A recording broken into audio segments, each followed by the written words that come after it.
സഖാവ് കോടിയേരി ബാലകൃഷ്ണൻ്റെ കുടുംബം നേരിടുന്ന അവഗണനയെപ്പറ്റി വിനോദിനി ബാലകൃഷ്ണൻ കുറച്ച് വെളിപ്പെടുത്തലുകൾ നടത്തിയിട്ടുണ്ട്. അത് ഞാൻ നിങ്ങളെ കേൾപ്പിക്കാം, അതിനുശേഷം ഞാൻ വിശദമായിട്ട് പറയാം. പക്ഷേ ഒരു നേതാവ് എന്ന നിലയിൽ ഈ സമീപകാലത്ത് മരിച്ച ഒരു നേതാവിൻ്റെ കുടുംബം നേരിടാൻ പറ്റാത്ത അവഗണനയാണ് ആ കുടുംബം നേരിട്ടത്. നിങ്ങൾ ഈ വീഡിയോ ഒന്ന് കേൾക്കുക, എന്നിട്ട് കൂടുതലും ഞാൻ പറഞ്ഞുതരാം. CPS സംസ്ഥാന സെക്രട്ടറി MV ഗോവിന്ദന് നേരെ മുനവെച്ച വിമർശനവുമായി കോടിയേരി ബാലകൃഷ്ണ ഭാര്യ വിനോദിനി. കോടിയേരിയുടെ മരണശേഷം CPM-ന്റെ ഉന്നത നേതൃത്വത്തിൽ നിന്ന് നേരിട്ടത് ക്രൂരമായ അവഗണനയാണെന്ന് വിനോദിനി പറയുന്നു. തങ്ങളെ നേതാക്കൾ തിരിഞ്ഞുപോലും നോക്കിയില്ല. ഉന്നത പദവിയിലിരിക്കുന്ന PB അംഗം ആവശ്യത്തിന് വിളിച്ചാൽ ഫോൺ എടുക്കാറില്ല എന്നും പച്ചക്കുതിര മാസികയിലെ അഭിമുഖത്തിൽ വിനോദിനി ബാലകൃഷ്ണൻ പറയുന്നു. പലതരത്തിലുള്ള അസംതൃപ്തികൾ കോടിയേരി ബാലകൃഷ്ണന്റെ കുടുംബത്തിന് CPM-ന്റെ സംസ്ഥാന നേതൃത്വവുമായി ഒളിഞ്ഞും തെളിഞ്ഞും ഉണ്ടായിരുന്നു ഈ കാലഘട്ടങ്ങളിൽ. എത്രയും കോടിയേരി 4 വർഷം മുൻപ് മരിച്ച ഇപ്പോൾ 4 വർഷത്തിന് ശേഷമാണ് കോടിയേരിയുടെ കുടുംബം ഇങ്ങനെ ഒരു പ്രതികരണവുമായി എത്തുന്നത് എന്നതും ശ്രദ്ധേയമാണ്. ഏതായാലും വിനോദിനി ബാലകൃഷ്ണൻ ഇക്കാര്യത്തിൽ തുറന്ന പറച്ചിലുകളാണ് ഈ അഭിമുഖത്തിൽ നടത്തിയിട്ടുള്ളത്. എങ്ങനെയാണ് ഈ പാർട്ടിയിലേക്ക് വന്നത്, എന്താണ് ഈ പാർട്ടിയുമായുള്ള സഹകരണം, എങ്ങനെയാണ് കോടിയേരിയുമായിട്ടുള്ള കാര്യങ്ങൾ, എങ്ങനെ ഇതെല്ലാം വിശദീകരിക്കുന്നതിന്റെ കൂട്ടത്തിലാണ് പാർട്ടിയുമായുള്ള നിലവിലെ ബന്ധത്തെക്കുറിച്ച് അവർ വളരെ വിശദമായും സമഗ്രമായും സംസാരിച്ചിട്ടുള്ളത്. കോടിയേരി വിട്ടുപോയിട്ട് 4 വർഷമാകാറാകുന്നു. ഇതിനിടയ്ക്ക് പാർട്ടി നേതൃത്വത്തിലുള്ളവരുടെ സമീപനം എങ്ങനെയാണെന്ന ചോദ്യത്തിനാണ് വളരെ വിശദമായ മറുപടി വിനോദിനി കോടിയേരിയുടെ ഭാഗത്തുനിന്ന് ഉണ്ടായിട്ടുള്ളത്. നീ ഓക്കെ ആണോ, ഞങ്ങൾ ഒപ്പമുണ്ട് എന്ന് പറയാൻ പോലും ഒരു ആളുണ്ടായിട്ടില്ല പാർട്ടി നേതൃത്വത്തിൽ നിന്നെന്ന് അവർ പറഞ്ഞു വെക്കുന്നു. സാധാരണ പ്രവർത്തകരെ കുറിച്ചല്ല പറയുന്നത്, വലിയ ചില നേതാക്കളെ കുറിച്ചാണ്. അവരൊന്നും ഇവിടെ വരികയും സംസാരിക്കാൻ പോലും തയ്യാറാവുകയോ ചെയ്തിട്ടില്ല. സ്വന്തം പോക്കറ്റിലുള്ള ഫോൺ എടുത്തൊന്ന് സംസാരിക്കാൻ പോലും ആർക്കും തോന്നാത്തൊരു കാലഘട്ടമാണ് എന്നാണ് വിനോദിനി കോടിയേരി പറയുന്നത്. അതുപോലെ തന്നെ ഒരു പ്രധാനപ്പെട്ട ഒരു കാര്യം പറയാൻ വേണ്ടി, ഒരു ശുപാർശയ്ക്കൊന്നുമല്ല, ഒരു പാർട്ടിയിലെ പ്രധാനപ്പെട്ട ഒരു നേതാവിനെ പലതവണ ഫോണിൽ വിളിച്ചു, പക്ഷെ അദ്ദേഹം ഫോൺ എടുത്തില്ല. വ്യക്തിപരമായ തിരക്കുകളാണെങ്കിൽ പിന്നീട് തിരിച്ചു വിളിക്കാമായിരുന്നു, പക്ഷെ അതും ഉണ്ടായില്ല എന്നുള്ള ഒരു കാര്യമാണ് ഇപ്പോൾ വിനോദിനി തുറന്നു പറയുന്നത്. ആ വലിയ നേതാവിൻ്റെ പേര് താങ്കൾ പറഞ്ഞിട്ടില്ല. അത് സ്വാഭാവികമായും ഇന്നത്തെ അവസ്ഥയിൽ വായനക്കാർ ധരിക്കുക പിണറായി വിജയൻ ആയിരിക്കുമെന്നാണെന്ന് ചോദ്യകർത്താവ് വീണ്ടും ചോദിക്കുന്നുണ്ട്. അതിന് അവർ പറയുന്നത് അതങ്ങനെയല്ല, വിളിച്ചാൽ ഫോൺ എടുക്കുകയും അപ്പോൾ പറ്റില്ലെങ്കിൽ തിരിച്ചു വിളിക്കുകയും ചെയ്യുന്ന ആളാണ് എന്ന് പറഞ്ഞുകൊണ്ടാണ്, പിണറായി എന്ന് പറഞ്ഞുകൊണ്ടാണ് മറ്റു ആരാണ് ഈ അവഗണനയ്ക്ക് പിന്നിൽ എന്ന കാര്യത്തിൽ ഒരു തുറന്നു പറച്ചിൽ നടത്തുന്നത്. ഉദ്ദേശിച്ചത് പോളിറ്റ് ബ്യൂറോ അംഗം കൂടിയായ കേരളത്തിലെ പ്രധാനപ്പെട്ട സ്ഥാനത്തിരിക്കുന്ന നേതാവിനെയാണ്. കേരളത്തിലെ കമ്മ്യൂണിസ്റ്റ് പാർട്ടിയുടെ ഏറ്റവും സമുന്നതനായ നേതാവാണ് കോടിയേരി ബാലകൃഷ്ണൻ. ഇതൊക്കെ പോയി കഴിഞ്ഞാലും ഈ കോടിയേരി ബാലകൃഷ്ണൻ്റെ കൂടെ പങ്കുകൊണ്ടും അദ്ദേഹത്തിൻ്റെ മികവുകൊണ്ടുമാണ് ഈ 2006-ലായാലും 2016-ലായാലും 2021-ലായാലും ഈ LDF-ന് ഭരണം കിട്ടുന്നത്. കാരണം പിണറായി വിജയനും ഈ കോടിയേരി ബാലകൃഷ്ണൻ തമ്മിലുള്ള കോമ്പിനേഷൻ ഭയങ്കരമായിരുന്നു. പിന്നെ പിണറായി വിജയൻ അല്പം ഈ പറയുന്ന പോലെ ഹെഡ് വെയിറ്റ് ഒക്കെയുള്ള ഒരാളാണെങ്കിൽ കോടിയേരി ബാലകൃഷ്ണൻ തിരിച്ചു ഓപ്പോസിറ്റാണ്. കോടിയേരി ബാലകൃഷ്ണൻ ഈ ഒരു സമവാക്യങ്ങളൊക്കെ മെയിൻറ്റെയിൻ ചെയ്ത് പാർട്ടിക്കുള്ളിലെ വിഷയങ്ങളൊക്കെ സോൾവ് ചെയ്ത് എല്ലാവർക്കും അപ്രോച്ചബിളായിട്ട് ഈ പാർട്ടിയെ നേരെ നയിച്ചുകൊണ്ടിരുന്ന ആളാണ്. ഇപ്പോൾ ഈ പാർട്ടിക്ക് പ്രശ്നം ഉണ്ടാകാൻ കാരണം കോടിയേരിയുടെ ഗ്യാപ്പാണ്. കാരണം കോടിയേരി എല്ലാവർക്കും അക്സെപ്റ്റബിൾ ആയിരുന്ന ഒരാളാണ്. നിലവിലത്തെ സാഹചര്യത്തിൽ ഈ ഗോവിന്ദന് ഇതൊന്നും സാധിക്കുന്നില്ല. ഇതൊക്കെ പോട്ടെ, പക്ഷേ ഈ മരണശേഷം അങ്ങനെ ഒരു നേതാവ് മരിച്ച ശേഷം അദ്ദേഹം അർഹിക്കുന്ന കുറച്ച് ബഹുമാനങ്ങളുണ്ട്. നമ്മളിപ്പോൾ ഈ കോൺഗ്രസ് പാർട്ടിയിലോട്ട് നോക്കി, നമ്മളിവിടെ ആൾക്കാർ കലറയിൽ പോകുന്നതിനെ വിമർശിക്കും. പക്ഷേ ഉമ്മൻചാണ്ടിയുടെ കലറയിൽ പോയിട്ടാണ് ഭൂരിഭാഗം മന്ത്രിമാരും വന്ന് ചാർജ് എടുക്കുന്നത്. ഉമ്മൻചാണ്ടിയുടെ വീട്ടിൽ പോയി അനുഗ്രഹം വാങ്ങുന്നു. ഇപ്പം അല്ലെങ്കിൽ ഉമ്മൻചാണ്ടിയുടെ കുടുംബത്തെ പോയി മുഖ്യമന്ത്രി അടക്കമുള്ളവർ കാണുന്നു. അതൊരു എന്താ പറയുന്ന ഒരു ബഹുമാനം കൊടുക്കലാണ്. ആ കുടുംബം അർഹിക്കുന്ന ബഹുമാനം കൊടുക്കേണ്ട ഒരു സാഹചര്യമുണ്ട്. ഇവിടെ ഈ പാർട്ടിയെ ബിൽഡ് ചെയ്ത് ഈ പാർട്ടി 2006-ലും 2015-ലായാലും 2016-ലായാലും ഒക്കെ അധികാരത്തിൽ വരുന്നതിന് മുഖ്യ പങ്ക് വഹിച്ച ആൾ ഈ പറയുന്ന കോടിയേരി ബാലകൃഷ്ണനാണ്. നിർഭാഗ്യവശാൽ അദ്ദേഹം മരിച്ചുപോയി. അദ്ദേഹം ഒരു നല്ല രാഷ്ട്രീയക്കാരനായിരുന്നു, നമുക്ക് പല വിയോജിപ്പുകളുണ്ട്. പക്ഷേ ഈ കുടുംബത്തോട് ഇദ്ദേഹത്തിൻ്റെ മരണശേഷം ഭയങ്കര അനീതി കാണിച്ചിട്ടുണ്ട് എന്നുള്ളത് ഒരു വസ്തുതയാണ്. കാരണം അദ്ദേഹത്തിൻ്റെ കൂടെയുള്ളവർ വെട്ടി നീക്കപ്പെട്ടു. ഒരു പക്ഷേ 2021 ആ മന്ത്രിസഭയിൽ ഇരിക്കേണ്ട ആളായിരുന്നു ഷംസീർ.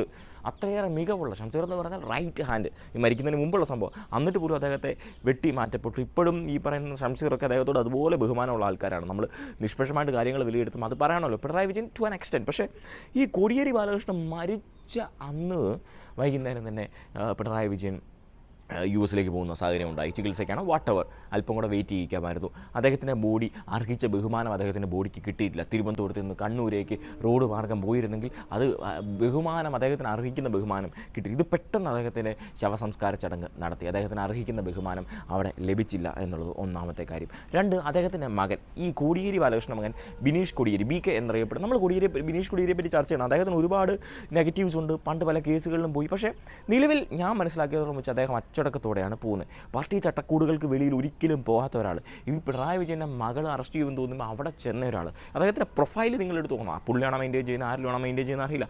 ആ പ്രൊഫൈലിൽ പോലും പാർട്ടി കൂറുമായിട്ടൊരു സൈബർ അണിയെ പോലെ അദ്ദേഹം വർക്ക് ചെയ്യുന്നു. അദ്ദേഹം എല്ലാ പരിപാടികളിലും പോകുന്നു, എല്ലാവർക്കും അപ്രോച്ചബിൾ ആയിട്ട് നിന്ന്. ബിനീഷ് കോടിയേരിക്ക് ഒരു മാറ്റം ഉണ്ടായിട്ടുണ്ട്, അത് നമ്മൾ പറയേണ്ട കാര്യമാണ്. ബിനീഷ് കോടിയേരി പിന്നെ ഇച്ചിരി കൂടെ ഒരു സിംപ്ലിസിറ്റി ഒക്കെ മെയിൻറ്റെയിൻ ചെയ്യുന്ന ആളാണ്. ബിനീഷ് കോടിയേരിയുടെ ആ ഒരു രീതിയൊക്കെ മാറി അദ്ദേഹത്തിന് മെമ്പർഷിപ്പ് കൊടുത്തിട്ടില്ല.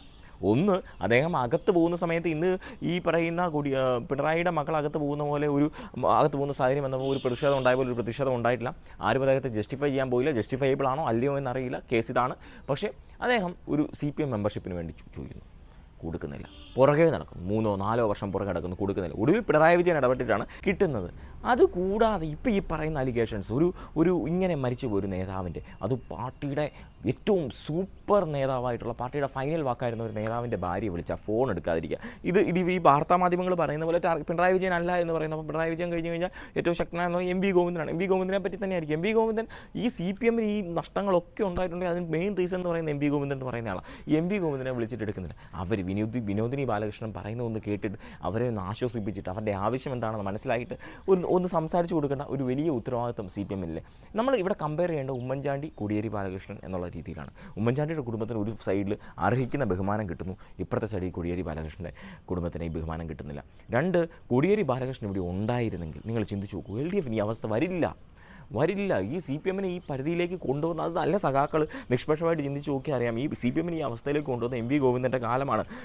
കോടിയേരി ബാലകൃഷ്ണൻ ഇതിൻ്റെ എല്ലാ സമവാക്യങ്ങളും പാലിച്ച് മുന്നോട്ട് പോകുന്ന സാഹചര്യമായിരുന്നു. ഇപ്പോൾ MV ഗോവിന്ദൻ്റെ ഭാര്യ മത്സരിച്ചുകൊണ്ട് മാത്രമല്ല അവിടെ TK ഗോവിന്ദൻ ജയിച്ച് നിയമസഭയിലേക്ക് വരുന്ന സാഹചര്യമുണ്ടായി. കണ്ണൂരിലെ പാർട്ടിയെ മൊത്തം തകർത്ത MV ഗോവിന്ദനല്ലേ. അപ്പോൾ നിഷ്പക്ഷമായിട്ട് നിങ്ങൾ ചിന്തിച്ച് നോക്കുകയും MV ഗോവിന്ദൻ ഇറയിൽ ഈ കാണിക്കുന്ന സംഭവങ്ങളുടെ ഒരു പ്രതിഫലനമാണ് ഇപ്പോൾ ഉണ്ടായിക്കൊണ്ടിരിക്കുന്നത്, അല്ലെങ്കിൽ അതിൻ്റെ കോൺസിക്വൻസസ് ആണ് CPM ഇപ്പോൾ അനുഭവിച്ചുകൊണ്ടിരിക്കുന്നത്. അതിൻ്റെ പുറകെ ഈ വിനോദിനി ബാലകൃഷ്ണൻ ഇങ്ങനെ ഒരു ഉന്നം വെക്കുമ്പോൾ അതിൻ്റെ ലക്ഷ്യം എന്താണെന്ന് മനസ്സിലാവും. പക്ഷേ ഇത് പാർട്ടി ഗ്രാമങ്ങളിലും കണ്ണൂരെ ഗ്രാമങ്ങളിലും ഒക്കെ ഉണ്ടാകാൻ പോകുന്ന ഇമ്പാക്റ്റ് ചെറുതല്ല. കാരണം കണ്ണൂരിലെ പാർട്ടിക്കാരുടെ ഇടയിൽ പിണറായി വിജയനേക്കാളും വലിയ നേതാവാണ് ആര്? കോടിയേരി ബാലകൃഷ്ണൻ. കോടിയേരി ബാലകൃഷ്ണൻ്റെ കുടുംബത്തോട് അവർക്ക് വൈകാരികമായ അടുപ്പമുണ്ട്. കോടിയേരി ബാലകൃഷ്ണൻ ഇവർക്ക് ഈ പാർട്ടിക്കാർക്ക് വേണ്ട എല്ലാ സൗകര്യങ്ങളും ഒരുക്കി കൊടുത്ത് വൺ കോളിൽ അപ്രോച്ചബിളായിട്ട് നിന്ന് അവരെ എല്ലാം ഗൈഡ് ചെയ്ത് അവിടുത്തെ പ്രശ്നങ്ങളെല്ലാം പരിഹരിച്ച് പിണറായി വിജയൻ അവിടെ ഇരിക്കുമ്പോഴും ഗ്രാമാന്തരങ്ങളിലേക്ക് പോയി പ്രശ്നങ്ങൾ പരിഹരിച്ച് ഈ പാർട്ടിയെ മുന്നോട്ട് നയിച്ചുകൊണ്ടിരുന്ന കോടിയേരി ബാലകൃഷ്ണൻ. ആ കോടിയേരി ബാലകൃഷ്ണൻ്റെ ഭാര്യ വിനോദിനി കോടിയേരി മരിച്ച് ഇത്ര വർഷങ്ങൾ കഴിഞ്ഞൊരു വെളിപ്പെടുത്തൽ നടത്തുമ്പോൾ അത് ഫാക്റ്റാണ്. അവർ വെല്ലുവിളി നേരിടുന്നുണ്ടോ അല്ലെങ്കിൽ അവരുടെ കുടുംബം അവഗണന നേരിടുന്നുണ്ട്, അതിനെപ്പറ്റി വന്ന് പറയുകയാണ് ചെയ്യുന്നത്. ഇപ്പോൾ ഈ ഗോവിന്ദൻ അറയിലുണ്ടാകുന്ന സംഭവങ്ങളാണ്. എനിക്ക് തോന്നുന്നില്ല ഗോവിന്ദൻ ഇനി അധികാലം വെച്ചുകൊണ്ടിരിക്കുന്നത്. ഗോവിന്ദനെ വെച്ചുകൊണ്ടിരുന്നാൽ ഈ പാർട്ടിയുടെ അവസ്ഥ കൂടുതൽ പരിതാപകരമാവും. നിനക്കെന്താ ഇത് പറയാൻ യോഗ്യത എന്ന് ചോദിച്ചാൽ, ഇവിടെ CPM വേണമെന്ന് ഞാൻ വീണ്ടും പറയുന്നു. ഇവിടെ CPM വേണം. ഇവിടെ CPM കോൺഗ്രസ് ആ ഒരു മത്സരം അത് വേറെ സാധനമാണ്. ഞാൻ നമുക്ക് CPM-ൻ്റെ ആശയങ്ങളോട് വിയോജിപ്പുണ്ടായിരിക്കാം, കഴിഞ്ഞ 5 വർഷങ്ങൾ കാണിച്ച പരിപാടികളോട് വിയോജിപ്പുണ്ടായിരിക്കാം, പിണറായിസത്തോട് വിയോജിപ്പുണ്ടായിരിക്കാം. പക്ഷേ CPM ഒരു അനിവാര്യതയാണ്. CPM കോൺഗ്രസ് ഫൈറ്റാണ് ഈ സംസ്ഥാനത്തെ, കേരളത്തെ നിലനിർത്തി പോകുന്നത്. അത് പോകാതിരിക്കാൻ വേണ്ടിയാണ് പറയുന്നത്. ഇപ്പം കഴിഞ്ഞ സ്ഥാനാർത്ഥിത്വത്തിലടക്കം സ്വരാജിനെ എവിടെയും കൊള്ളാവുന്ന ഇടത്ത് നിർത്താറുണ്ട്. പക്ഷേ സ്വരാജിൻ്റെ ഈ പറയുന്ന പോലെ ആ കടുകുട്ടി മലയാളമൊക്കെ മാറ്റിയില്ലെങ്കിൽ എന്തായാലും രക്ഷപ്പെടില്ല. MB രാജേഷിന് തല തൂക്കുമെന്ന് ഒരുമാതിരിപ്പെട്ട എല്ലാവർക്കും ഇലക്ഷൻ മുമ്പേ മനസ്സിലായതാണ്. MB രാജേഷിനെ എവിടെയും മത്സരിപ്പിച്ചിരുന്ന പ്രതിപക്ഷ നേതാവും മെറ്റീരിയലായിരുന്നു. MB രാജേഷ് പിന്നെയും ഇച്ചിരി അച്ചടിയൊക്കെ പറയുമെങ്കിലും ആളുകൾക്ക് മനസ്സിലാവുന്ന രീതിയിൽ കാര്യങ്ങൾ പ്രസൻറ്റ് ചെയ്യാൻ സാധിക്കുന്ന ഒരാളായിരുന്നു. അദ്ദേഹത്തെ മാറ്റി നിർത്തുന്നു, ഷംസീറിനെ മാറ്റി നിർത്തുന്നു. ഷംസീറിനൊക്കെ എന്തിനു മാറ്റി നിർത്തുക?